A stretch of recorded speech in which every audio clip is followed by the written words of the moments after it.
देखिए, अपन जनसंख्या से संबंधित अभी कई बिंदुओं पर चर्चा कर चुके हैं। आज अपना जो चर्चा का विषय रहेगा वो जनसंख्या से संबंधित ही हैं और एक बहुत ही महत्वपूर्ण टॉपिक है ये, जो आपके यूनिवर्सिटी सिलेबस में तो है ही है। इसके साथ साथ ये टॉपिक प्रत्येक कॉम्पिटिटिव एग्ज़ाम्स, चाहे वो आरपीएससी का आरएस का हो, या फिर स्कूल लेक्चरर का हो, या नेट का हो, या फिर यूनिवर्सिटी एंड कॉलेज प्रोफेसर का हो, इन सभी कॉम्पिटिटिव एग्ज़ाम्स में, मतलब जनरल एग्ज़ाम्स में भी, जनरल कॉम्पिटिटिव एग्ज़ाम्स में भी, और स्पेशली ज्योग्राफी से रिलेटेड, चाहे वो टीचर का हो, चाहे प्रोफेसर्स का हो, चाहे वो स्कूल लेक्चरर का हो, इन सब में ये जनसंख्या से संबंधित टॉपिक हमेशा सिलेबस में रहता है।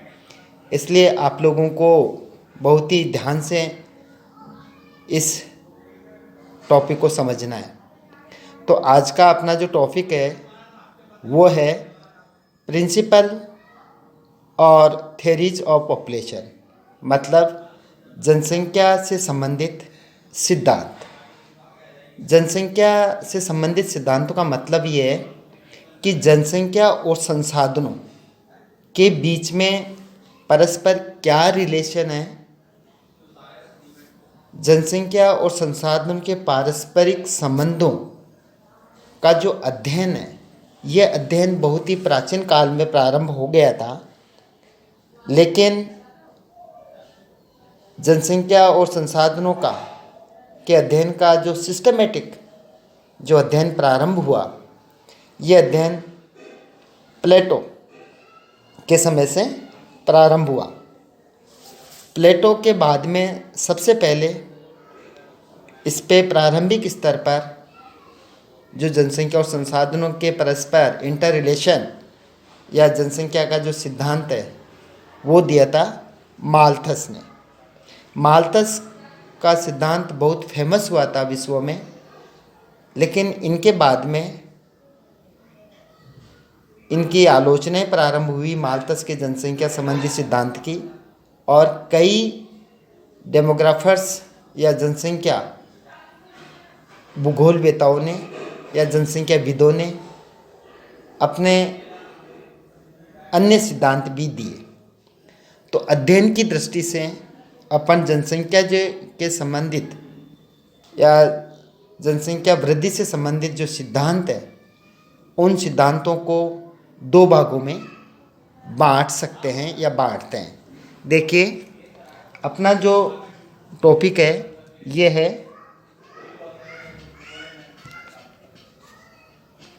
प्रिंसिपल्स और थ्योरीज ऑफ पॉपुलेशंस। इन सिद्धांतों को अपन दो भागों में बांटते हैं अध्ययन की दृष्टि से। एक जो पहला सिद्धांत है वह है population theories of classical as. कौन सा? ए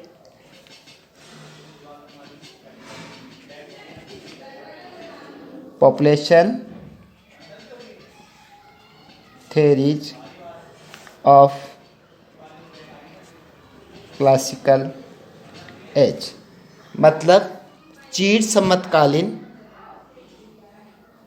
जनसंख्या संबंधी सिद्धांत। और दूसरे जो सिद्धांत हैं उन सिद्धांतों को कहते हैं अपन मॉडर्न सिद्धांत। कौन से सिद्धांत? Modern population theories. तो अपना बी जो होगा वो कौन सा है? Modern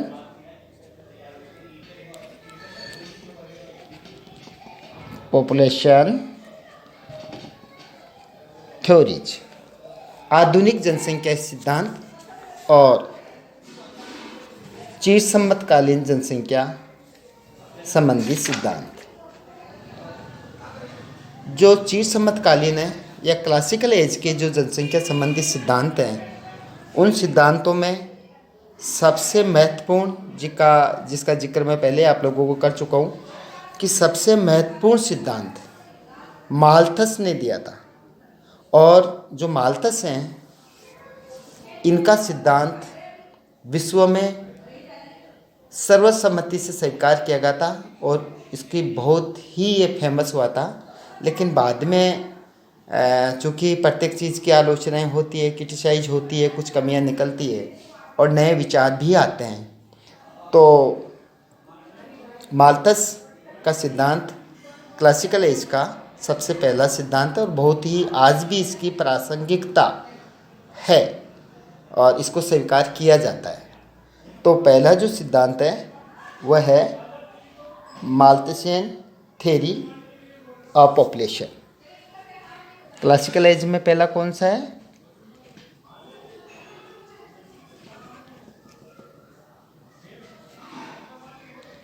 Malthusian theory of population.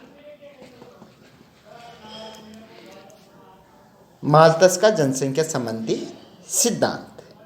Malthus के जनसंख्या संबंधी सिद्धांत के बाद में जो दूसरा जो सिद्धांत आया वो है आइडियल और ऑप्टिमम पॉपुलेशन थ्योरी। कौन सा आया? आइडियल और ऑप्टिमम पॉपुलेशन थ्योरी।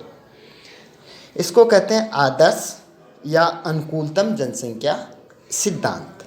आदर्श या अनुकूलतम जनसंख्या सिद्धांत की अपन बात करते हैं तो आदर्श या अनुकूलतम सिद्धांत बहुत सारे विद्वानों ने मिलकर दिया था और इसका परिमार्जन और लगातार इसमें सुधार करते रहे।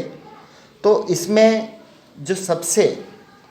जो महत्वपूर्ण विचार अर्थशास्त्रियों के सामने रखे सबसे पहले वो है सिजविक। कौन है? सिजविक।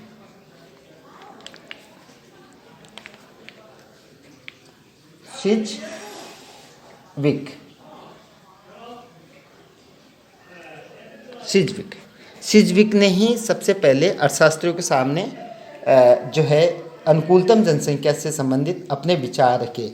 लेकिन देखिए, ध्यान रखने की बात यह है कि सिजविक ने ऑप्टिमम पॉपुलेशन जो वर्ड है, जो शब्द है, इसका प्रयोग नहीं किया था। इसका प्रयोग सबसे पहले किसने किया था? ऑप्टिमम पॉपुलेशन का केनन ने। किसने किया था? केनन ने इस ऑप्टिमम पॉपुलेशन या अनुकूलतम जनसंख्या शब्द का प्रयोग किया, जबकि ये विचार विश्व में अर्थशास्त्रियों के सामने सबसे पहले किसने रखा था?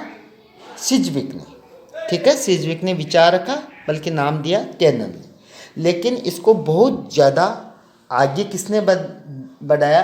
डाल्टन ने। किसने बढ़ाया इसको? डाल्टन ने। डाल्टन जो महत्वपूर्ण एक जनसंख्या शास्त्री रहे हैं, इन्होंने बताया कि अनुकूलतम जनसंख्या वह होती है जब प्रति व्यक्ति आय, मतलब पर कैपिटा इनकम जहाँ सर्वाधिक होती है वो ही ऑप्टिमम पॉपुलेशन होती है। हालांकि बाद में जो अन्य जो विद्वान हुए, जैसे कार्ल सैंडर्स है, उन्होंने ऑप्टिमम पॉपुलेशन जो सिद्धांत है उसका परिमार्जन किया और उन्होंने बताया कि आदर्श जनसंख्या वह है जो अधिकतम कल्याणकारी हो। मतलब सिर्फ पर कैपिटा इनकम बढ़ जाना ही मतलब अनुकूलतम जनसंख्या नहीं होती, बल्कि अनुकूलतम जनसंख्या वो होती है जहाँ पर सबसे ज़्यादा कल्याणकारी हो। ऐसी जनसंख्या जो सबसे ज़्यादा कल्याणकारी हो, इतनी होनी चाहिए कि सबका कल्याण संभव हो। तो ये सबके कल्याण और सबकी भलाई पर आधारित इनकी विचारधारा रही। किसकी? कार्ल सैंडर्स की। Karl Sanders. ठीक है। देखिए ये दो सिद्धांत क्लासिकल एज में मतलब चीर सम्मत काल में दो सिद्धांत मेन रहे, एक तो माल्थसियन थ्योरी ऑफ पॉपुलेशन और आइडियल और optimum population theory. Malthusian theory of population, Malthus का सिद्धांत किसने दिया? माल्थस ने दिया। और आइडियल और ऑप्टिमम पॉपुलेशन थ्योरी किसने दी? ये दी डाल्टन, कार्सेंडर्स, कैनन और सिजविक ने विचार सर्वप्रथम रखे और कैनन ने जो है ऑप्टिमम पॉपुलेशन जो शब्द है इसका सर्वप्रथम प्रयोग किया। और देखिए कार्सेंडर्स और डाल्टन ने इसको आगे बढ़ाया। इसलिए ऑप्टिमम पॉपुलेशन थ्योरी सिजविक की थ्योरी भी है, कैनन की थ्योरी भी है, डाल्टन की भी है, कार्सेंडर्स की भी है। ठीक है। अब अपन बात करेंगे modern population theory. Modern population theory क्योंकि जो क्लासिकल एज के जो थ्योरीज थी इनका आलोचना हुई और एक नई विचारधारा का विकास हुआ। और इस नई विचारधारा का जो विकास हुआ, इन सिद्धांतों को जो मॉडर्न एज के, आधुनिक एज के हैं, इनको आधुनिक जनसंख्या सिद्धांत के नाम से जानते हैं। और इनमें प्रमुख दो सिद्धांत मेन हैं। एक सिद्धांत है बायोलॉजिकल थ्योरी ऑफ पॉपुलेशन, मतलब जनसंख्या का जीव वैज्ञानिक सिद्धांत। कौन सा? बायोलॉजिकल थ्योरी ऑफ, पहला कौन सा है मॉडर्न थ्योरीज में? Biological theories of population, biological theories of population. Biological theory of population का प्रतिपादन किसने किया था? इसका प्रतिपादन किया था R Pearl, PEARL, R Pearl ने इसका बायोलॉजिकल थ्योरी ऑफ पॉपुलेशन या जनसंख्या का जीव वैज्ञानिक सिद्धांत का प्रतिपादन किया था।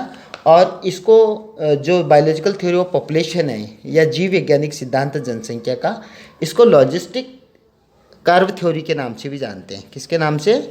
लॉजिस्टिक कर्व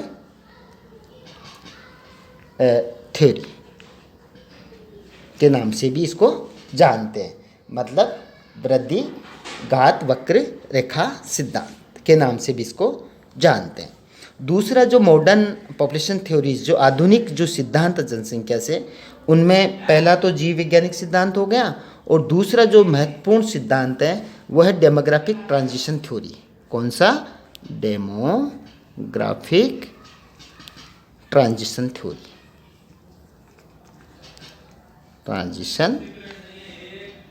थ्योरी, देखिए ये जो सिद्धांत है जनसंख्या संक्रमण का सिद्धांत, इसको हिंदी में कहते हैं जनसंख्या संक्रमण का सिद्धांत।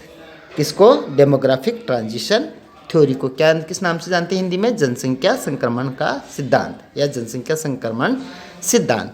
देखिए एक महत्वपूर्ण बात है कि डेमोग्राफी संक्रमण जो सिद्धांत या डेमोग्राफी ट्रांजिशन जो थ्योरी है, वर्तमान समय में विश्व में सबसे प्रसिद्ध थ्योरी यही है। और इसको ही वर्तमान में जो है सर्वसम्मति से अपन सम्मिलित या अपन जो है इसको मान्य करते हैं, मतलब सबसे ज़्यादा मान्यता प्राप्त है या सबसे ज़्यादा फेमस है। इस जो डेमोग्राफिक ट्रांजिशन थ्योरी है, इसका निर्माण या इसका आविष्कार या ये विचार, डेमोग्राफिक ट्रांजिशन थ्योरी के विचार सबसे पहले किसने दिए थे या इसका जन्मदाता कौन है इस सिद्धांत का? Professor CP blocker. कौन है? Professor CP blocker. Professor CP blocker. तो देखिए कई बार अब पूछा जाता है कि डेमोग्राफिक ट्रांजिशन थ्योरी या जनसंख्या संक्रमण का सिद्धांत किसने दिया था? तो प्रोफेसर CP ब्लाकर ने दिया था। और सबसे ज़्यादा जनसंख्या संबंधी सिद्धांतों में सबसे ज़्यादा फेमस या सबसे ज़्यादा मान्यता प्राप्त कौन सा सिद्धांत है? तो देखिए जनसंख्या संक्रमण या डेमोग्राफिक ट्रांजिशन सिद्धांत को सबसे ज़्यादा विश्व में मान्यता प्राप्त है, जितने भी जनसंख्या संबंधी सिद्धांत हैं उनमें। अब देखिए इसके अंदर इस 5 अवस्थाएं डेमोग्राफिक ट्रांजिशन थ्योरी में। मैंने आप लोगों को आज केवल इतना बताया है कि जनसंख्या संबंधी जो सिद्धांत या जनसंख्या के सिद्धांत है, ये सिद्धांत क्या हैं, तो ये स्पेशली पॉपुलेशन और रिसोर्सेज के बीच में जो इंटर रिलेशन है, अंतर संबंध है, उनसे संबंधित है।